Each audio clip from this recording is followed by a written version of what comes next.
licenciado en Sagrada Escritura, porque siempre te sacan cositas que a veces uno no alcanza a ver, y pues no se diga un doctor. Y nosotros esta semana es una bendición para nuestra parroquia esta semana, que ojalá la aprovechemos y nos deje pues abundantes frutos en todos y en cada uno de nosotros. Un Señor, gracias. Sabemos que fue la insistencia de la maestra, pero pues aquí estamos y pues bienvenido, aunque lo tenemos cada semana, pero aquí está con nosotros también con mucha disposición. Muchas gracias por estar con nosotros. Gracias, Fer. Gracias. Bueno, si gustan, así como estamos sentados, vamos a escuchar un fragmento de la palabra de Dios y hacer nuestra oración inicial. En el nombre del Padre, del Hijo y del Espíritu Santo. Amén. Del libro del Apocalipsis, capítulo 5, versículo 1. Vi también en la mano derecha del que estaba sentado en el trono un libro, escrito por el anverso y el reverso, sellado con 7 sellos.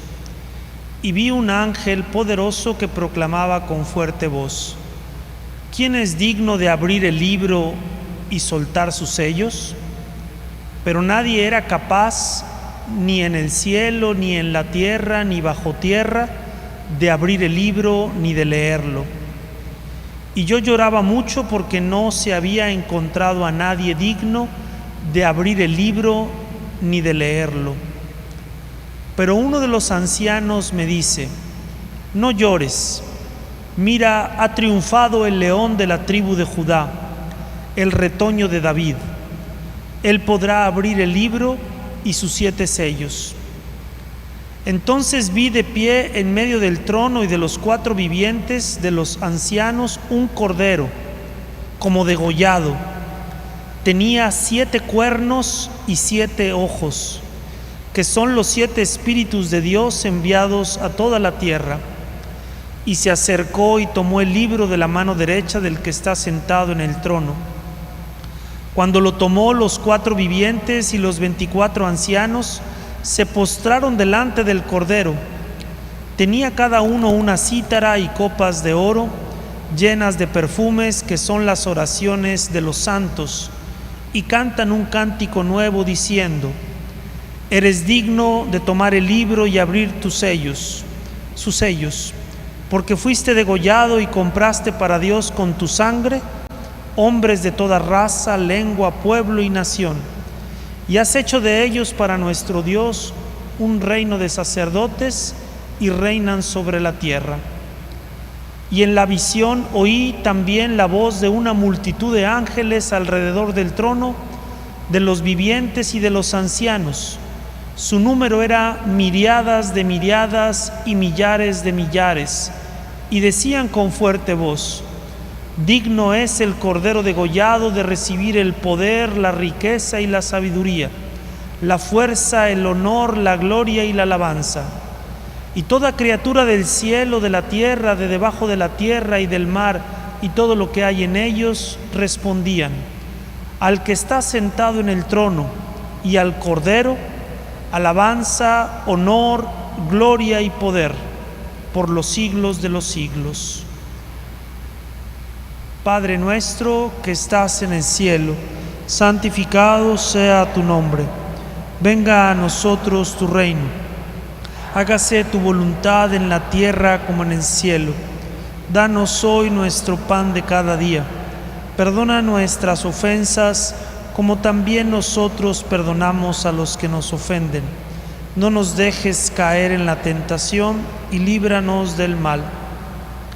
Te damos gracias, Señor, por este día de vida que nos regalas, también porque nos concedes terminarlo meditando en tu palabra, profundizando en nuestra fe, conociendo más el Nuevo Testamento. Te pedimos la luz de tu Espíritu Santo que nos ilumine, abra nuestra inteligencia, nuestro corazón, para poder encontrar en tu palabra fuerza, sabiduría y paz. Por Jesucristo nuestro Señor. Amén. En nombre del Padre, del Hijo y del Espíritu Santo. Amén. Bien, pues primero que nada, muchas gracias por la invitación. Como decía el Padre Fernando, pues no siempre tenemos la oportunidad de profundizar en ciertos aspectos. Cuando venimos a misa, escuchamos la palabra de Dios, hay alguna reflexión, hay algún aspecto de los evangelios o de las lecturas que escuchamos que podemos comprender mejor, pero yo creo que siempre nos quedamos con la sensación de que podríamos saber más, o con la sensación de que hay algo como que no lo entendimos, o nos preguntamos ¿y qué significa?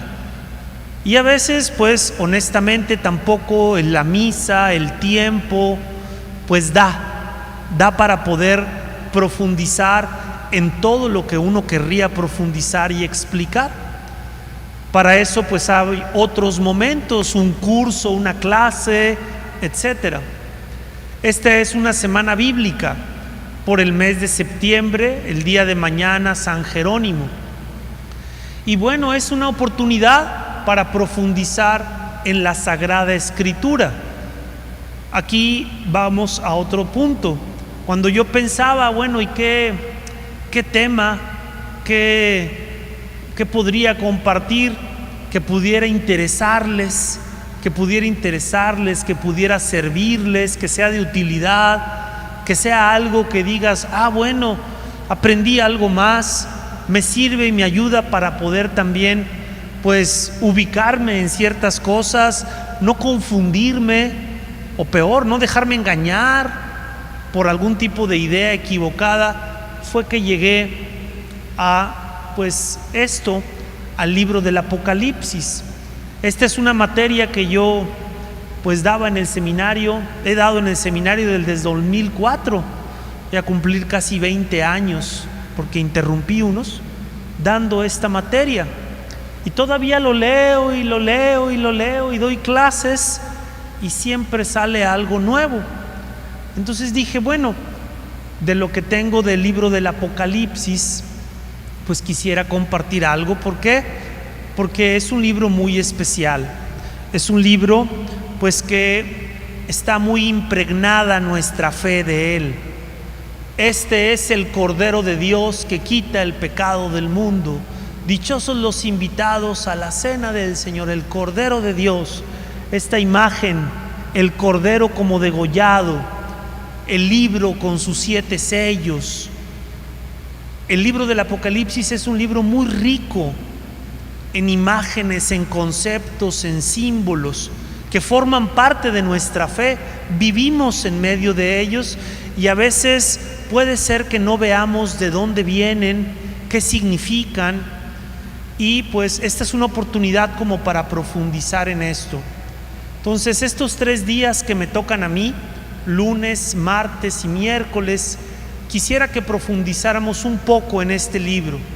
Obviamente no vamos a agotarlo todo, pero creo que va a haber cosas que van a dejarnos mucha claridad sobre aspectos muy importantes de este libro, y que sobre todo son clave para leerlo bien, para interpretarlo bien.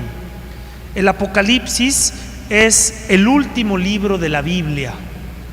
Si vamos a nuestras Biblias, no importa que sea protestante, que sea la Biblia de los Testigos de Jehová, la que sea, siempre van a encontrar que el último libro va a ser el del Apocalipsis. ¿Por qué? ¿Por qué no está en otro lugar? Son cosas que vamos a ir un poco explicando. Es el último libro, y por ser el último libro, también tiene un sabor especial. Tiene un sabor especial porque si los primeros cristianos lo dejaron al final, es por algo. Entonces, ya desde ahí hay una clave de lectura. ¿Por qué el Apocalipsis?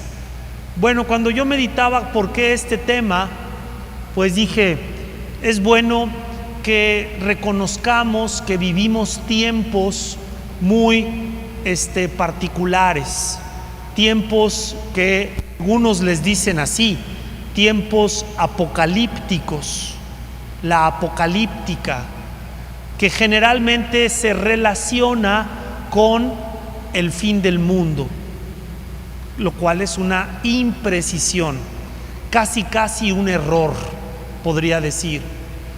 Cambio climático, sobrecalentamiento, derretimiento de los polos, toda esa mentalidad, todo eso que está detrás de estos discursos que hablan de una catástrofe, de un desastre climático, los incendios imparables en California o el tsunami, etcétera.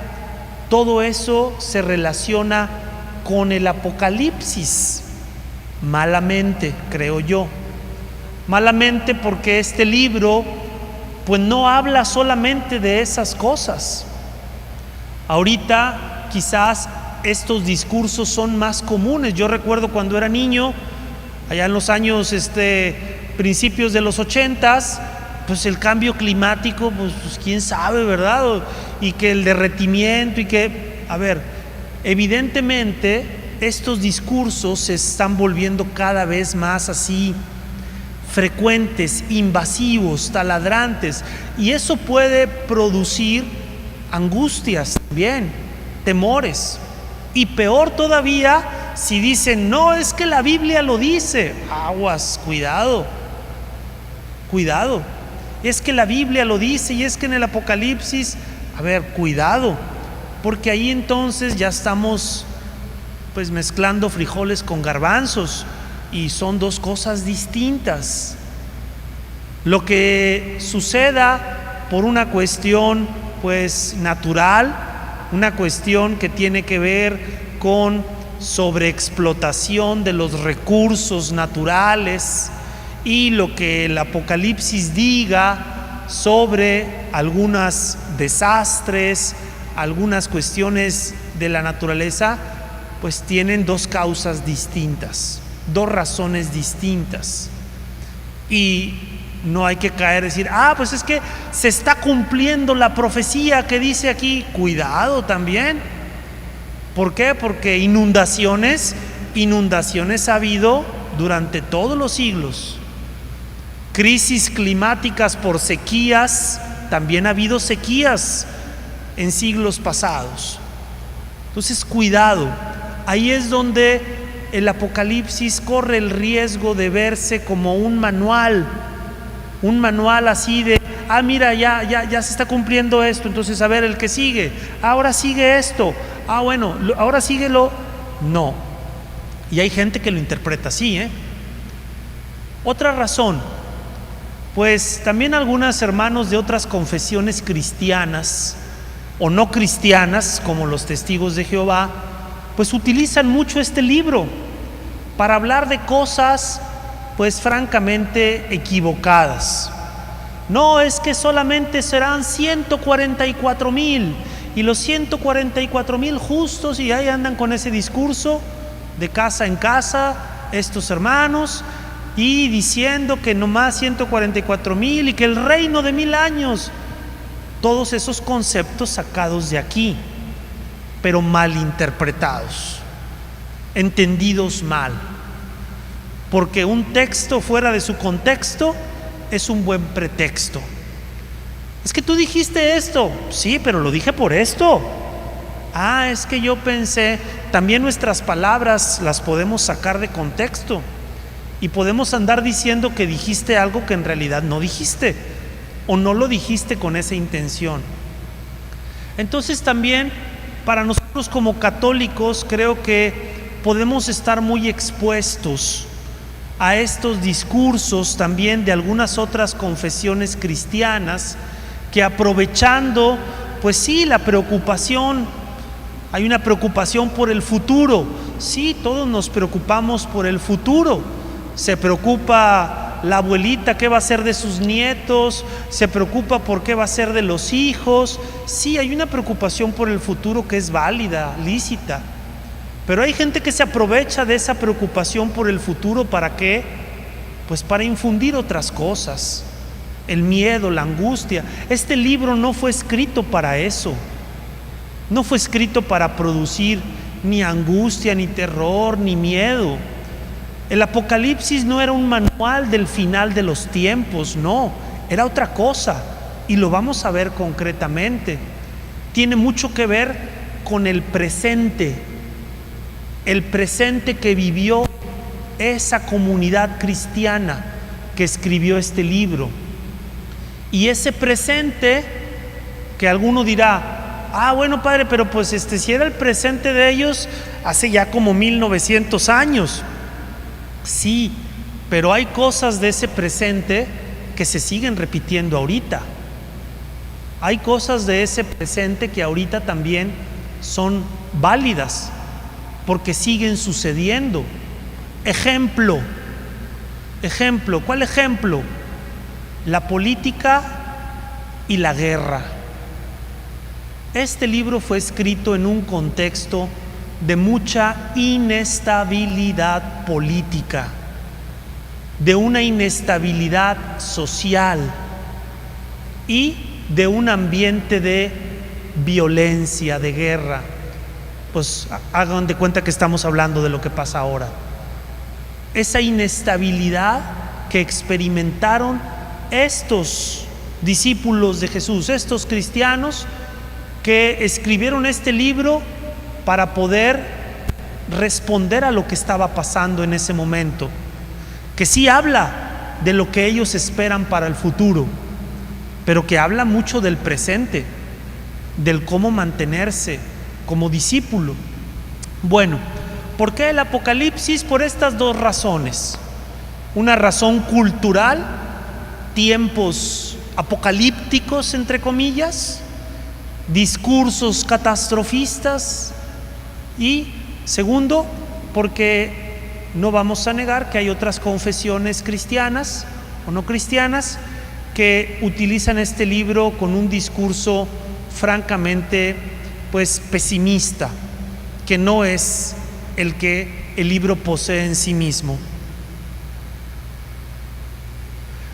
¿Cuáles son las opiniones comunes? Yo al final les voy a dejar esto, voy a tratar de pasarlo como quiera a un PDF y se lo mando al padre Fernando o a alguien para que se pueda ahí distribuir, o si se puede subir por medio de la página, etcétera. ¿Cuáles son las opiniones comunes? Si alguien te dijera, oye, ¿y tú qué sabes del Apocalipsis? ¿Tú qué sabes de este libro? Alguien diría, es el último libro de la Biblia y habla de los últimos tiempos. Bueno, a ver, sí, es el último libro de la Biblia, de los 73, de los 27 del Nuevo Testamento, este es el último, pero no quiere decir que haya sido el último en escribirse. Está al final, pero no fue el que se escribió al final. Probablemente una de las cartas de Juan fue escrita después de este libro, la tercera. Probablemente una de estas cartas de los discípulos de Pablo, Tito y Timoteo, se escribieron después del Apocalipsis. Entonces, aguas, es el último libro, pero no quiere decir que se haya escrito al final. Hay algunos que se escribieron después. Otra, pregunta, ¿por qué lo pusieron al final? Eso lo vamos a resolver poco a poco. Lo pusieron al final, ¿por qué? Porque evidentemente este libro sí proyecta la esperanza de una comunidad. Es como si yo te preguntara, ¿tú qué esperas al final? ¿Tú al final de tu vida qué esperas? ¿Que triunfe el bien o que triunfe el mal? Claro, yo espero que triunfe el bien, que Dios sea todo en todas las cosas. Bueno, proyecta una esperanza que pues es una certeza en el fondo. Bueno, lo vamos a ir viendo poco a poco. Es un libro que habla sobre el fin del mundo, dirá alguien. ¿Tú qué sabes del Apocalipsis? Ese libro que habla del fin del mundo. Pues tampoco. Sí, pero no solamente. Habla de otras cosas. Habla, por ejemplo, de una liturgia. Vi al Cordero y el Cordero estaba sobre un libro y se abrió el libro y hubo un cántico que decía: digno es el Cordero. Parece como una liturgia. Está la palabra, están los cantos, están las alabanzas, las oraciones, se postraron, se levantaron. Entonces no simplemente habla del fin del mundo, habla de la liturgia. Es un libro litúrgico. Probablemente, con mucha probabilidad, este libro se leía en la celebración dominical, es decir, en la celebración de la Eucaristía dominical. ¿Por qué? Porque todo sucede en el día del Señor, como vamos a ver más adelante. Otro prejuicio, son puros prejuicios, opiniones comunes. Oye, ¿y tú qué sabes del Apocalipsis? Es un libro que habla de destrucción, un libro que infunde temor. Mejor no lo leas. A ver, no, otra vez. Sí, pero no. Hay partes del libro que hablan de destrucción, sí, pero no es para infundir temor. Pero no son la mayoría, Hay otras que hablan de cánticos de alabanza, que hablan también de testimonio, de dar testimonio de nuestra fe. Dice, al final esto dice completamente, es un libro de esperanza. Ya no las llego hasta allá, a ver. Dice, al final, no es para infundir temor, al final, visto completamente, es decir, si uno ve completamente el libro, dices, no, al final es una boda. Lo que sucede es una boda al final. En el capítulo 21 y 22 se dice: llega la novia bellísima, vestida, ataviada como novia para el novio, la boda del Cordero y su esposa, la iglesia. Entonces dices, a ver, ¿es un libro de temor, de terror, o es un libro que anuncia una fiesta y que termina con una fiesta? Visto de esta manera completamente, el Apocalipsis, cuando lo leían los primeros cristianos, al contrario, se llenaban de ganas, se llenaban de ánimo, no se asustaban de nada. Al contrario, sabían bien cuál era ese final. Sabían que había crisis, como hay crisis en toda la historia de la humanidad, pero que al final hay una boda, hay una fiesta. Entonces, libro de destrucción que infunde temor es un error, es un prejuicio. No lo has leído bien, no lo has visto completamente.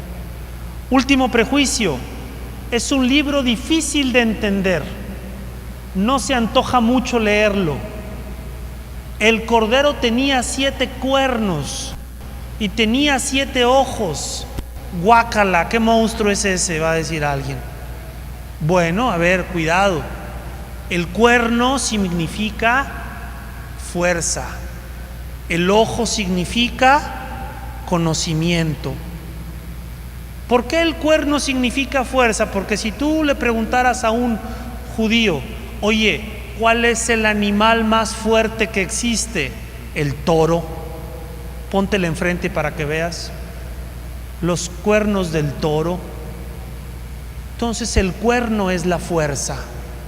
El ojo que ve, que conoce, es el conocimiento, la sabiduría. 7 cuernos y 7 ojos. ¿Y es qué clase de monstruo es ese? No.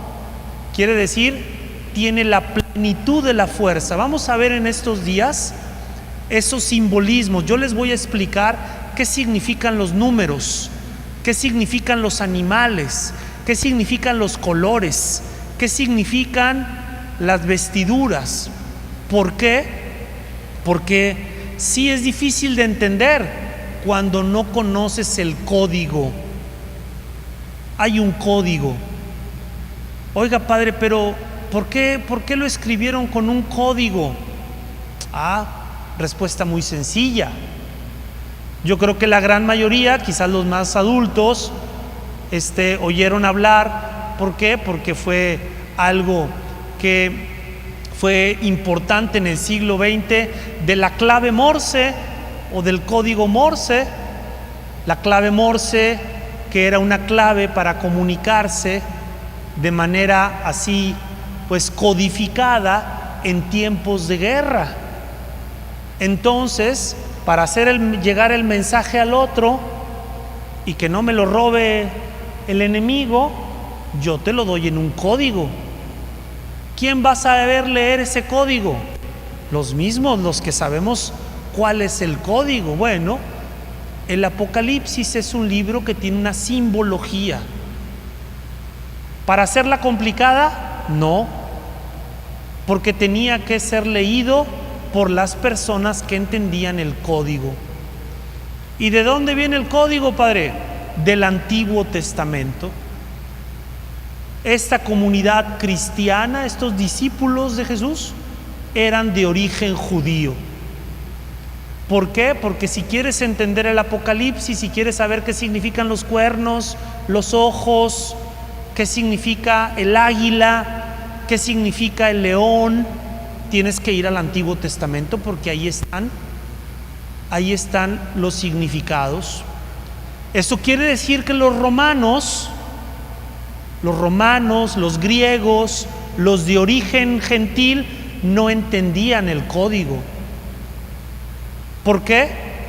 Porque para ellos eran personas que los perseguían. Este es un libro que fue escrito en un contexto de una persecución, no grande, muy localizada, una presión social. Es como cuando tienes un lenguaje que solamente entienden los tuyos y no los de fuera. ¿Para qué? Pues para protegerte de los de fuera. Bien, sí, pero tiene una clave que es la simbología. Una vez que se entiende la simbología, una vez que ya sabes qué significan cuernos, ojos, colores y todo, entonces ya se le entiende. Entonces dices, mira, qué interesante, qué bonito, hasta podría decir alguien. Ya no me causa ese rechazo y esa confusión, pero porque ya tengo el código, ya tengo la clave. Vamos a continuar. Miren, esta es una obra, ahorita voy a poner una ampliación, aquí no se alcanza a ver, pero aquí hay un altar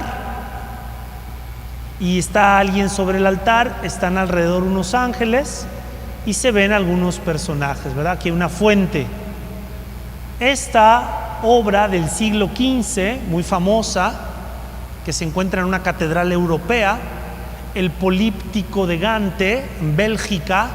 Gante es una ciudad de Bélgica y que es del siglo XV, nos presenta las bodas, la adoración del Cordero místico. Es esta, miren. Aquí ya se ve un poquito más en grande. Aquí está el Cordero, y aquí están los ángeles, y aquí están pues varios grupos de personas. Les presento esto para un poco ilustrar cómo el Apocalipsis nutre la espiritualidad cristiana, sobre todo la espiritualidad, ojo, litúrgica, que es lo que vivimos nosotros, la celebración de la Eucaristía. Al final se manifiesta el Cordero de Dios que quita el pecado del mundo. Este es el Cordero que abre el libro y nos hace poder leerlo. Aquí hay un acercamiento. Entonces vi en pie en medio del trono un cordero como degollado. Aquí el artista, fíjense, pone el cordero de pie y pone aquí un chorro de sangre que sale. A ver, ¿qué significa la imagen del cordero degollado? La imagen del cordero degollado es una imagen muy bella. ¿Por qué? Porque es una imagen que te transmite al mismo tiempo, de manera completa, el misterio pascual de Cristo. Un cordero degollado no puede estar de pie. Si tú naturalmente degüellas un cordero, el cordero se queda tirado, echado, muerto. El cordero está degollado y está de pie. Cristo resucitado, ven, mira, toca, mete el dedo en el agujero de los clavos, le dice a Tomás. Ven, Tomás, mete la mano en el agujero del costado. Soy yo, el mismo que estuvo crucificado. Estoy ahora delante de ti. Es la misma imagen. Es Cristo resucitado, pero con las huellas de la cruz. Una proclamación de que la vida es más fuerte que la muerte. Y que la muerte no vence a la vida de Dios. Un amor que triunfa sobre la muerte. Entonces el cordero degollado de pie, que es una imagen pues clásica del Apocalipsis y que está en la historia del arte, ahora entendemos por qué es tan importante, porque es el resumen de el misterio pascual de Cristo: pasión, muerte, degollado, y resurrección, de pie. Por eso se alcanza a ver aquí atrás, unos ángeles tienen la cruz. Bueno, es un pequeño ejemplo de cómo se entrecruza el arte con la Sagrada Escritura. Este no se alcanza a ver muy bien, pero es otro ejemplo claro de esto antes de entrar ya en materia. Este es un mosaico de lo que se le llama un árbol de la vida. A lo mejor ustedes han conocido ese concepto. En los lugares donde venden artesanías, de repente se ven esos árboles que tienen distintas figuras y le llama a la gente: oye, ¿qué es eso? Es un árbol de la vida. Claro, ahorita ya se ha mundanizado, pero los árboles de la vida son símbolos cristianos, porque el primero y el último libro de la Biblia, el Génesis y el Apocalipsis, presentan un árbol de la vida. Aquí vemos un mosaico. Este mosaico es de una basílica romana, la Basílica de San Clemente. No se alcanza a ver mucho, pero aquí abajo se ve como un matorral, unas ramas, y abajo se ve una serpiente. Y aquí está Cristo crucificado y están llenos de palomas. La paloma era el símbolo de la eternidad, de la vida eterna. Si uno ve los mosaicos de las tumbas antiguas allá en Roma de los primeros siglos, va a encontrar que hay palomas bebiendo en una fuente agua. Es símbolo de la vida eterna. El árbol de la vida es Cristo, el árbol de la cruz, un árbol de vida. Lo decimos el Viernes Santo. El Viernes Santo hablamos de ese árbol de la cruz, de donde ha brotado nuestra vida. Brotó sangre y agua, dice así. Vean entonces cómo hay una riqueza de símbolos que nos hablan de nuestra fe, de nuestra esperanza, de lo que creemos, y que también le dan significado a nuestra vida, a lo que celebramos, a lo que hacemos cada semana o cada Eucaristía. Bien, vamos a ver, dice: el primero y el último libro de la Biblia, el árbol de la vida, un hombre y una mujer. Aquí también hay un hombre y una mujer, pero no es Adán y Eva como aparece en el primero. Aquí es María, la madre de Jesús, y el discípulo amado. Bueno, ahí es donde vemos estas correspondencias. Bien, ¿por qué empezar con cuestiones técnicas? Van a ver que esto va a ser muy técnico hoy y mañana, porque acuérdense que dijimos que hay un código, hay una clave para leerlo. Es un libro que no fue escrito pensando en nosotros. Fue un libro escrito pensando, sí, en unos discípulos de Jesús, en unos cristianos, pero de una época, de un momento histórico que ya no es el nuestro, con una cultura, con unos conceptos, palabras, lenguaje que no es el nuestro, pero que aún así sigue teniendo un mensaje y una validez. ¿Cómo hacer para entender un escrito que no fue hecho para nosotros directamente? Pues tratando de ver el código, ver algo de la cultura de la época, para poder de alguna manera pues desmenuzarlo. Entonces, ¿por qué no empezamos directamente con un texto del Apocalipsis? Porque podríamos malinterpretarlo. Tendría que explicar todo lo que significa cada detalle, como ahorita que dije los cuernos y los ojos. Un texto fuera de su contexto es un buen pretexto, decía este maestro de escritura, Luis Alonso Shekel. Entonces, ¿cuál es el contexto del Apocalipsis? Una comunidad de discípulos de Jesús de origen judío que estaban siendo perseguidos, que estaban siendo presionados socialmente, tanto por romanos como por judíos de la sinagoga. Fíjense qué fuerte. Sus propios hermanos de raza, sus propios hermanos de raza y de cultura, pero no solamente ellos, también los paganos, los romanos y los griegos. ¿Por qué los presionaban? Porque los veían raros, porque decían, estos no van a los bailes, estos no van a los bailes, a las fiestas, estos no acuden a todo lo que hacemos en honor a nuestros dioses, Júpiter, Venus, Marte, los dioses romanos. Esta gente que vive entre nosotros se comporta distinto. ¿No serán acaso a lo mejor algunos enemigos del Estado? ¿No serán acaso a lo mejor gente que está en contra del imperio, del dios Roma, de la diosa Roma y del dios emperador?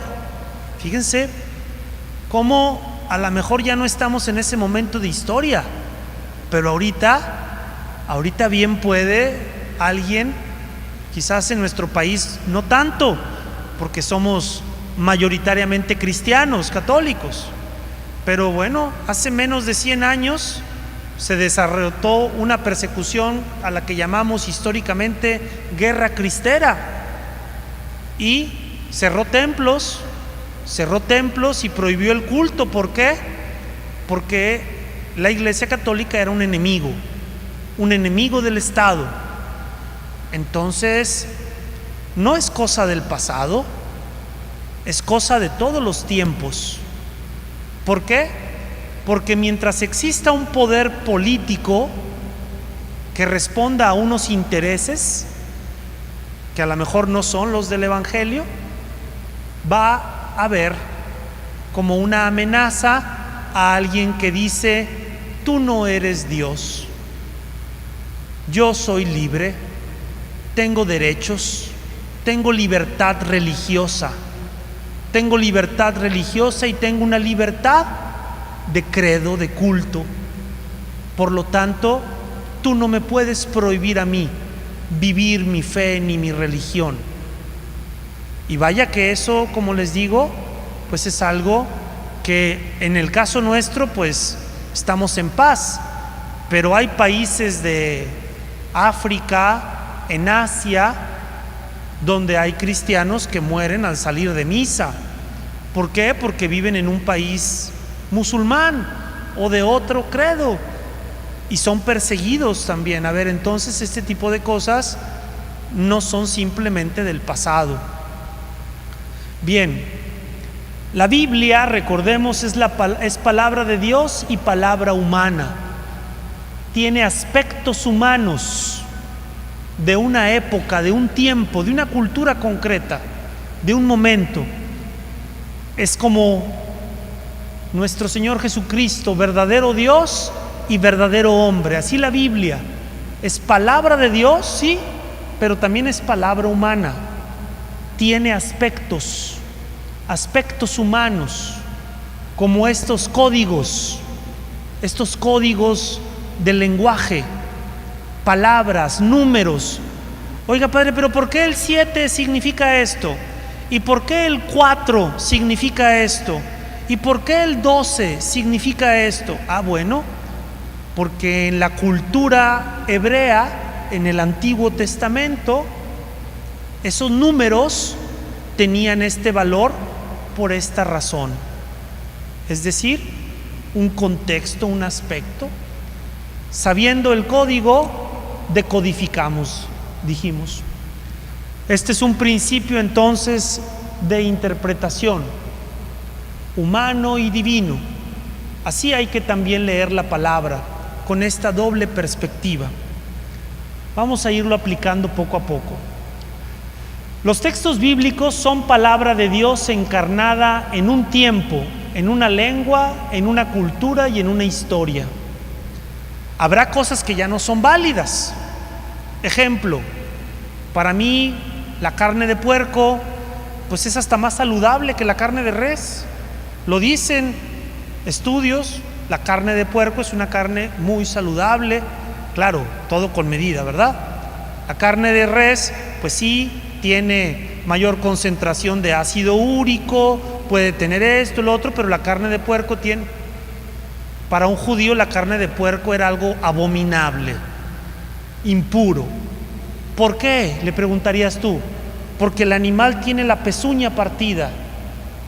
¿Y qué tiene que ver que tenga la pezuña partida?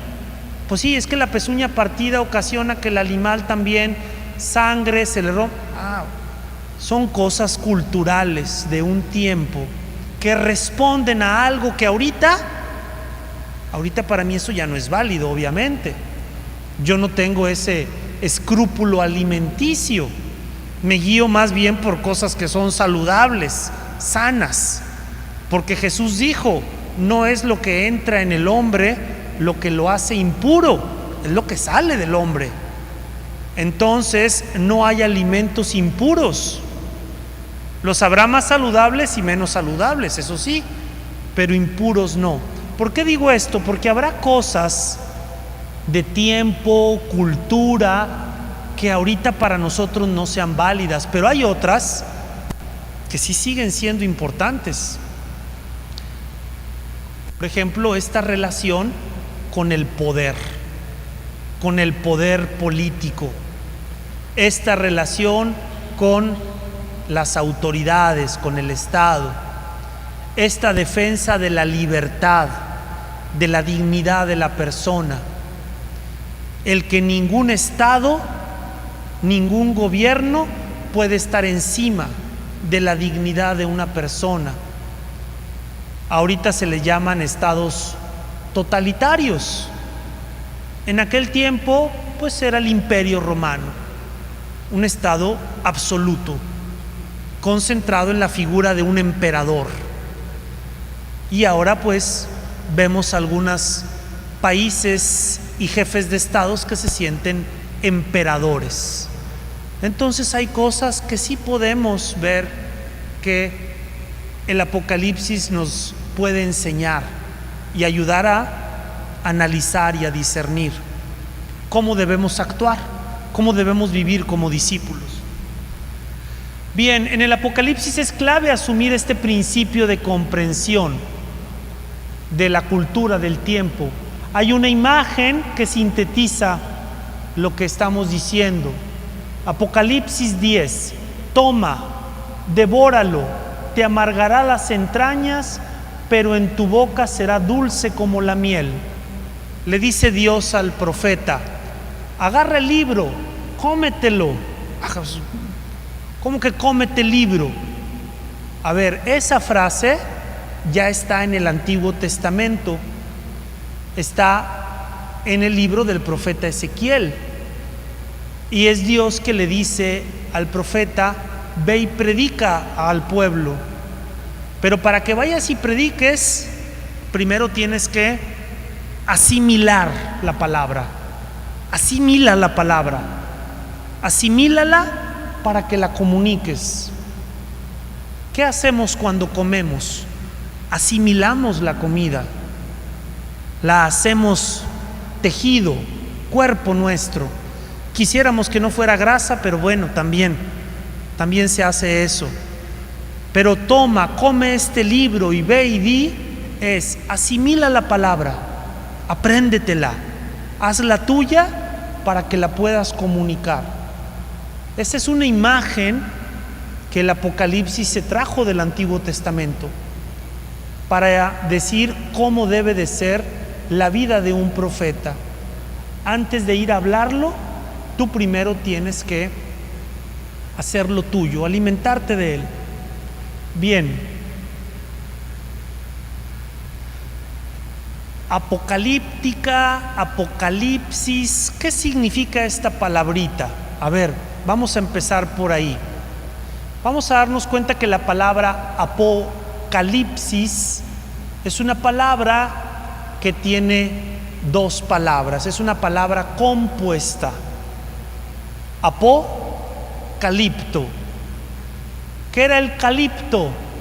El calipto era una telita, una tela, como cuando tú cubres, bueno, ahorita ya no sucede eso, ¿verdad? Pero antiguamente a lo mejor alguien recordará en la casa de los abuelos que de repente se cubría algún mueble o alguna lámpara o algo, se cubría con una tela. ¿Para qué? Para guardarlo del polvo. Entonces se le ponía un pedazo de tela, un velo, se le dice. Apocalipto es quitar el velo. Quita el velo. ¿Para qué? Para que se vea. De ahí viene la palabra revelación. Por eso, si ustedes ven una Biblia en inglés, el último libro no dice Apocalipsis, dice Revelation, dice en inglés. Porque la Biblia en inglés, en lengua inglesa, traducen el concepto griego. Nosotros en español respetamos un poco más la palabra y lo dejamos tal cual, Apocalipsis, que significa quitar el velo de algo, o sea, mostrarlo. ¿Qué nos muestra el Apocalipsis? Interesante. El final de los tiempos, Padre. No, ya quedamos que no, nada más. Nos muestra otras cosas. Nos muestra que detrás de la realidad hay fuerzas. También detrás de la realidad hay una lucha, hay una tensión. Diría el Apocalipsis, detrás de tal realidad está el dragón. ¿Cómo que el dragón? La serpiente antigua. Es decir, no seas ingenuo. Aquí hay algo malo, maligno. No es cualquier cosa esto. No es una travesura.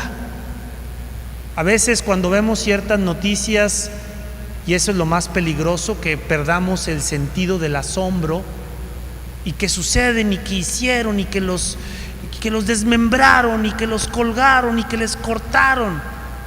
A ver, eso no son travesuras, eso no es simplemente crimen, eso es otra cosa, eso ya es maldad. Entonces, revelar ¿qué cosa? Revelar el sentido de la historia, diría el que escribió el libro. La historia tiene un sentido. En la historia está Dios que quiere salvar, pero hay quien se opone a esa salvación. Está Dios que quiere la luz, la verdad. Hay quien se opone a eso. Entonces es revelación de qué cosa, de lo que va a pasar al final, no, también de lo que está pasando ahorita, diría el que escribió el libro. Lo que está pasando ahorita tiene este sentido, este significado. Míralo para que no te vayas a ir con la finta, para que no veas superficialmente lo que está pasando. Lo que está pasando es grave, es delicado. Es delicado, ¿por qué? Porque refleja algo más. Ya no es simplemente fueron a la cantina, se pelearon y se echaron un balazo ahí. No es igual. No es igual. Sí, son muertos, sí son muertos, pero no es igual. Fueron a la cantina, se pelearon y ahí entre las copas se aventaron un balazo, a decir, le cortaron, lo partieron, eso es otra cosa. Mira de otra manera la realidad. ¿Para qué? Para que también tú sepas, pues, poner límites. Bueno, la apocalíptica era un movimiento antes de ser un libro. La apocalíptica era un movimiento religioso, social, un movimiento previo al cristianismo. Era un movimiento, como dice por aquí, un movimiento de crisis, una experiencia de crisis, de inestabilidad. La apocalíptica nació cuando había crisis políticas, crisis sociales, crisis también de violencia, militares, y donde una persona que cree en Dios voltea y dice: Señor, ¿hasta cuándo? Señor, ¿acaso va a triunfar el mal? ¿Acaso el mal va a tener la última palabra? Entonces, en esos periodos de crisis es donde nació la apocalíptica antes de Cristo. ¿Por qué? Porque, como dice ahí, pertenece al judaísmo. No es un género literario propio del cristianismo. Existía ya libros apocalípticos antes de Cristo. ¿Qué características tenemos para decir que es un libro apocalíptico? La principal, hermanos y hermanas, y ya con esto estamos terminando el día de hoy, es la que ya dijimos: la simbología. Son libros con un alto contenido simbólico. ¿Por qué? Porque eran para los míos. Yo no quiero que lo entienda el de afuera. Yo no quiero que un romano lea esto y lo entienda. Quiero que lo vea y diga: ¿y esto qué es? Ah, qué bueno, porque tú no eres de los nuestros. Es un libro para ser entendido por la comunidad de fe. Por eso pongo símbolos. Aquí están dos características: la primera y más importante, el simbolismo, y la segunda es que también el tiempo, pasado, presente, futuro, parece que está fundido. ¿Cómo? Sí, a ver, nosotros vivimos el tiempo ya de una manera fragmentada. La semana pasada, el año pasado, ayer. Y eso tiene un peligro. ¿Por qué? Porque cuando fragmentamos el tiempo, a veces no nos damos cuenta de que hay cosas que parece que se están repitiendo. Decir: yo por esto ya había pasado, ya me había sucedido algo así. Es mejor verlo a lo mejor por etapas, por momentos, ver el tiempo de una manera más amplia y no fragmentada. Eso nos va a permitir adquirir sabiduría y decir: ya no voy a cometer este error. Yo ya había vivido algo parecido. Ahorita es diferente, ¿por qué? Pues porque ya no tengo 20, tengo 40. Ahorita es diferente, ¿por qué? Porque pues ya la cultura es distinta, pero es algo parecido, pero es algo distinto. Bueno, la apocalíptica tiene esa característica de fundir los tiempos, el pasado con el presente, ojo, y también con el futuro. ¿Por qué? Porque si yo esto ya lo había experimentado, ahorita lo estoy volviendo a ver, a vivir, aunque de una manera distinta, seguramente te va a volver a pasar. Seguramente te va a volver a pasar. Es que yo ya había experimentado, bueno, vamos a poner un ejemplo. Yo me acuerdo de una cosa muy familiar, ¿verdad? Yo no viví la crisis del 82, la de López Portillo. Mi papá sí, ¿verdad? Cuando llegó la crisis del 94, pues mi papá ya estaba pues curado en salud, ¿verdad? Porque le había tocado la del 82. Y la del 94 pues sí volvió ahí a sacudir cosas familiares, ¿verdad? Pero también aprendió que seguramente iba a venir otra crisis después, que sería un ingenuo si pensara que nomás fue la de López Portillo y ahí quedó con el error de diciembre. No, y seríamos ingenuos si pensamos que no va a volver a venir otra.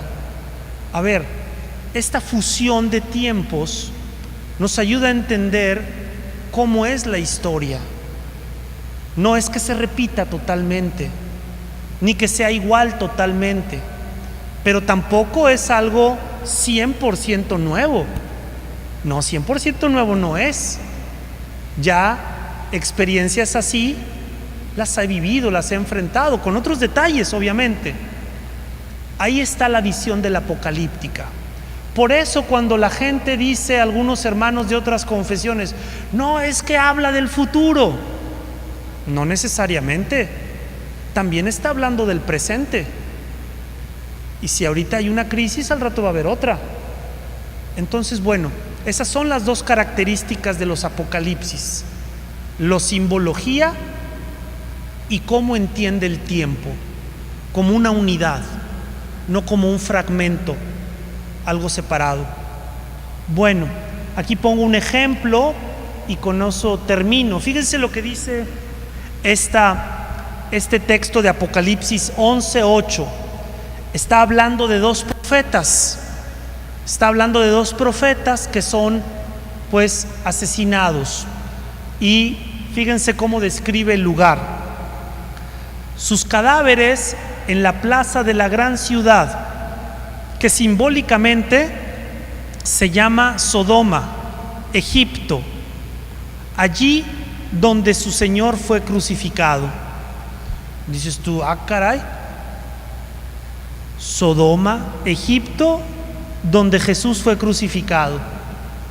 No, Jesús fue crucificado en Jerusalén, no en Egipto, no en Sodoma. ¿Por qué dice Sodoma, Egipto, allí donde Jesús fue crucificado? Porque para el Apocalipsis, aunque son ciudades distintas, es la misma ciudad. No, caray, ¿cómo es eso?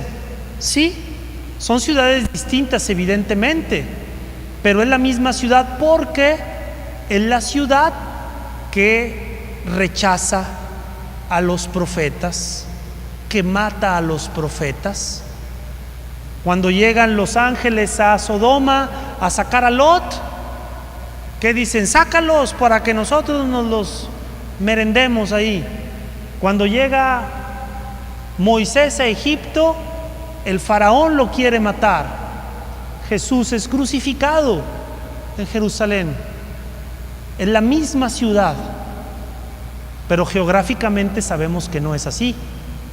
Pero simbólicamente sí es la misma, porque actúan de la misma manera, hacen las mismas cosas, aunque sean distintos. Bueno, lo que sigue es ver un poco la profecía. Luego vamos a ver, esto lo va a hacer más grande, los septenarios. Aquí está el simbolismo de los animales, el simbolismo de los números, etcétera. Entonces eso es lo que vamos a ir viendo ya en estos días.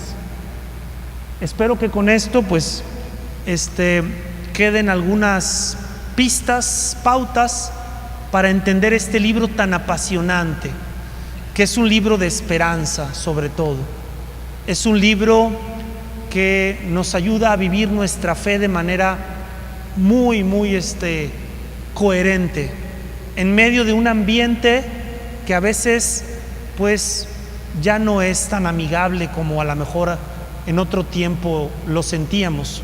Pero la verdad es que nunca ha sido 100% amigable el ambiente, porque siempre habrá otros valores, otros dioses por ahí que pues promuevan el antirreino de Dios. Bueno, vamos a terminar con una oración. Si gustan, nos ponemos de pie. Vamos a encomendarnos a nuestra Madre Santísima, la Virgen María. También es un personaje, una figura, mejor dicho, importante del Apocalipsis. Es la mujer vestida de sol. Es la mujer también que con sus hijos, los discípulos de Jesús, también viven en medio de la historia su fe. Dulce Madre, no te alejes, tu vista de mí no apartes.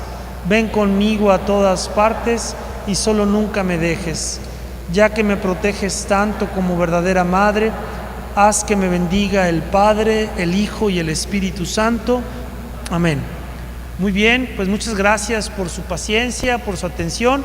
Voy a subir, a mandarle al Padre este material para que lo puedan tener ahí digital y pues que pasen buenas noches. Gracias.